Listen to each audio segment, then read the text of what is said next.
السلام علیکم دوستو، آج 21 رمضان کی رات ہے اور صبح حضرت علی علیہ السلام کی شہادت کا دن ہے۔ حضرت علی علیہ السلام جب کوفے کی مسجد میں نماز پڑھانے کے لیے پہنچے تو جو لوگ وہاں سوئے ہوئے تھے ان کو اٹھایا اور آپ کا قاتل بھی ان لوگوں میں سویا ہوا تھا، تو آپ نے ان سب کو فرمایا کہ اللہ کے گھر میں سونا اللہ کو پسند نہیں، اٹھو اپنے کام کو سار انجام دو۔ آپ یہ کہہ کر محراب کی طرف چلے گئے اور اذان دینے لگے، اور ان کی آخری اذان جیسے ہی کوفے کی گلیوں میں گونجی تو ہر کوئی رونے لگ گیا کہ آج زمین کا رخ کچھ عجیب سا ہے۔ جب حضرت علی علیہ السلام اذان کے بعد فارغ ہوئے اور قیام کیا اور جب سجدے میں گئے، عبد الرحمن ملجم ایک تلوار کے ساتھ آیا ہوا تھا جو زہر میں ڈوبی ہوئی تھی۔ آپ جو ہی سجدے میں گئے تو اس ملعون نے آپ کے سر پر وار کر دیا، اور جیسے ہی اس کا عمل مکمل ہوا تو آپ علیہ السلام نے فرمایا، رب کعبہ کی قسم، آج علی کامیاب ہو گیا۔ مسجد میں ایک تہلکہ مچ گیا اور آپ کے سر کے خون سے مسجد کا محراب رنگین ہو گیا، آسمان سرخ ہو گیا اور نمازی سر پیٹنے لگ گئے۔ اتنی دیر میں آپ کے چاہنے والوں نے آپ کے قاتل کو پکڑ آپ کی طرف لے آئے اور کوئی آپ کو شہد کا شربت پلانے کے لیے لے کر آیا، اور جب آپ نے اپنے قاتل کو دیکھا کہ وہ گھبرایا ہوا ہے اور اس کے چہرے پر موت کا ڈر ہے تو آپ نے شربت والے کو فرمایا، مجھ سے زیادہ اس کو اس شربت کی ضرورت ہے، کیونکہ اس کے چہرے پر موت کا سایہ ہے، وہ بہت ڈرا ہوا ہے، اور اس کو یہ شربت پلا دو۔ اور سختی سے فرمایا، کوئی بھی میرے قاتل کے ساتھ بدسلوکی نہیں کرے، اگر میں اس ضرب سے شہید ہو جاؤں تو اس کو بھی ایک ضرب لگا دینا، اگر یہ مر گیا تو اس کے کفن کا بندوبست کر دینا، اگر بچ گیا تو اسے آزاد کر دینا، اگر مر گیا تو اس کے جسم کے حصے نہ کاٹنا، کیونکہ میں نے اللہ کے رسول سے سنا ہے، اللہ ایسے لوگوں پر لعنت بھیجتا ہے جو مرے ہوئے انسانوں کے جسم کے حصے کاٹتے ہیں۔ پھر آپ علیہ السلام نے فرمایا، حسن آؤ میری جگہ نماز پڑھاؤ۔ امام حسن نے اس فجر کی نماز پڑھائی، پھر امام علی علیہ السلام کو گھر لے کر پہنچے۔ جو خون میں ڈوبی ہوئی تلوار تھی اس کا زہر آپ تک کے جسم مبارک میں پھیلنے لگ گیا تھا۔ امام علی علیہ السلام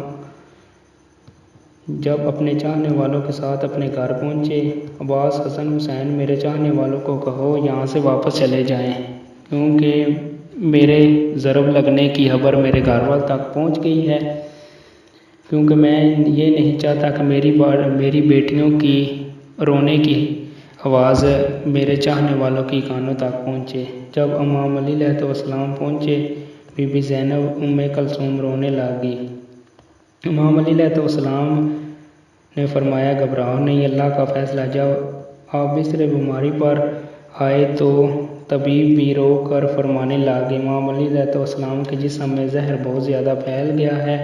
جب یہ بات کوفے کے گلیوں تک پہنچی تو چھوٹے چھوٹے بچے دودھ لے کر آ گئے، کیونکہ انہوں نے فرمایا امام علی علیہ السلام کو زیادہ دودھ پلائیں، اور جب یہ بات کوفے کی گلیوں تک پہنچ گئی، چھوٹے چھوٹے بچے دودھ لے کر آنے لگ گئے، امام حسن اور امام حسین، ہمارے حصے کا دودھ امام علی کو پلائیں، ہم پہلے یتیم ہو چکے ہیں، اب نہیں ہونا چاہتے۔ آپ بستر بیماری پر بھی اللہ تعالیٰ کا ذکر کرتے رہے۔ جیسے ہی 19 رمضان کا دن گزرا اور 20 رمضان کی رات آئی تو آپ نے فرمایا، اب میرے حجرے میں کوئی بھی نہیں آئے گا، کیونکہ اس دنیا کے جنات میری زیارت کو آنے ہیں۔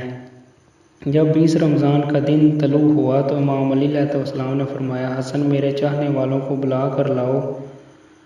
جیسے ہی آپ کے چاہنے والے آپ کے قریب آئے تو آپ کو دیکھا کہ آپ کا چہرہ زرد ہوا ہے اس زہر کی وجہ سے۔ امام علی علیہ السلام نے فرمایا، جو پوچھنا ہے آج مجھ سے پوچھ لو، کیونکہ میرے جانے کے بعد آپ بار بار پچھتاؤ گے۔ کسی نے سوال کیا، کسی نے جواب دیا اور کسی نے بس آپ کی زیارت کی۔ امام علی علیہ السلام نے فرمایا حسن سارے خاندان کو بھی جمع کرو۔ جب سارے آ گئے تو امام علی علیہ السلام نے فرمایا اب اس خاندان کا وارث حسن ہے، جو حسن کہے گا وہ تم سب مان لینا۔ امام علی علیہ السلام نے فرمایا کہ صلح حدیبیہ کو یاد رکھنا، جہاں تک ہو سکے انسانوں میں محبت اور امن قائم رکھنا تاکہ انسانوں کا خون نہ بہے۔ امام علی علیہ السلام نے فرمایا حسن اور حسین میری شہادت کے بعد میرے جنازے اور میری قبر کی خبر کسی کو نہ دینا، اور ایک اونٹنی پر میرے جنازے کو رکھ دینا اور اس کے پیچھے پیچھے چلتے جانا۔ آگے سے تم جنازہ اٹھا لینا اور پیچھے سے جبرائیل اور میکائیل اٹھا لیں گے، کیونکہ مجھے پتہ ہے کہ اللہ کے دین کے دشمن میری قبر کو کھود کر علی کے جنازے کی توہین کریں گے۔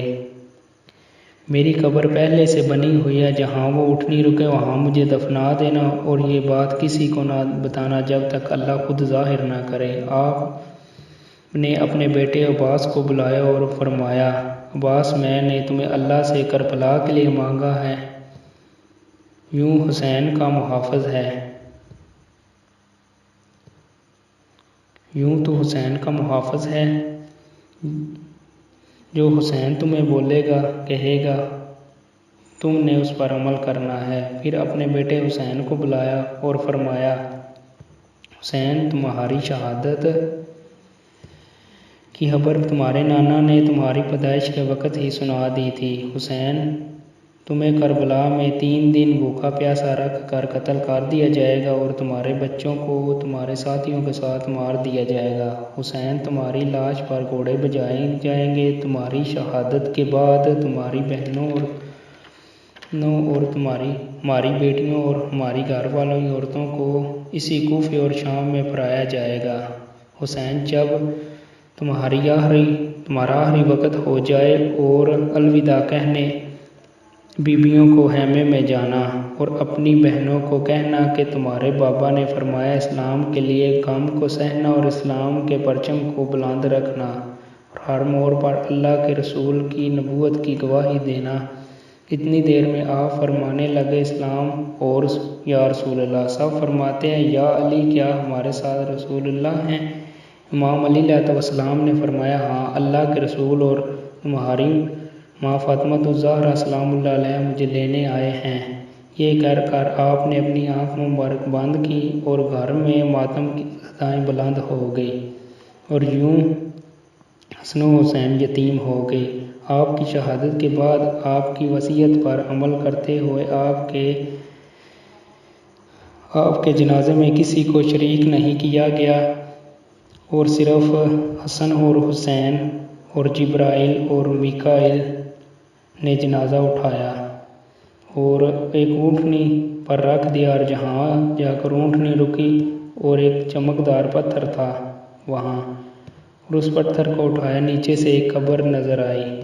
وہ قبر پہلے سے بنی ہوئی تھی، اس قبر پر لکھا ہوا تھا اللہ کے نبی نوح نجی اللہ نے بنائی ہے، اسلام ہو علی پر اور اللہ کے گھر میں پیدا ہونے والا علی، اللہ کے گھر میں شہید ہونے والا علی، مومنوں کے امین علی ابن طالب، اسلام ہو تم پر۔